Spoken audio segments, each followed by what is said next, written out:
Okay, so a material will take on its color attribute by clicking over here. Any material, so let's say for instance this pottery type of material will change its color based upon this color right here.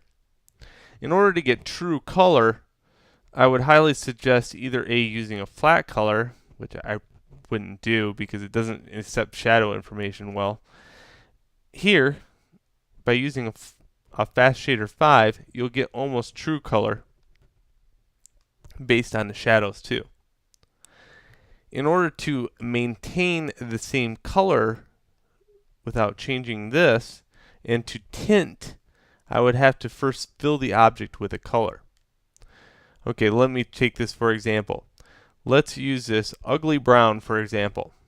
I'm going to fill the ball with this ugly brown by having an RGB up here and set it to 100 intensity.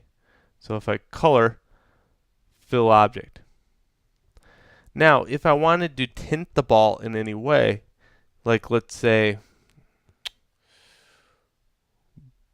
blue or purple, I would have the RGB intensity down a little farther, let's say 11%, and I can go color fill object, and I can start tinting this blue, thereby ending up in purple. So that's very important. Think about this. You know, when you're an artist, I don't know if you're ever working with oil paint. You know, you want to tint something back to kind of uniform all the colors together in some nature. So if there's an object in the scene that's red, and there's another object that's brown, I would probably lay a sepia tone over it just to kind of unify that color ratio. So think about that when you actually start painting on an object. You know, you might want to tint it back a little bit, especially if you got a dinosaur with all kinds of different green scales, and those greens don't really match. But if you lay a green tint over the top of it all, you can start uniforming those greens a little bit. So now I've showed you how to keep the actual color, but what about the material? Well, that's the RGB, so let's go to M for the material. Let's say I want to take this and not put it on Fast Shader 5, but let's say this matte cap right here. Okay, now it looks more like a grape. Oh. Notice with the material on, there is no slider, so you can't go a variation of material. Boy, wouldn't that be cool though, wouldn't it?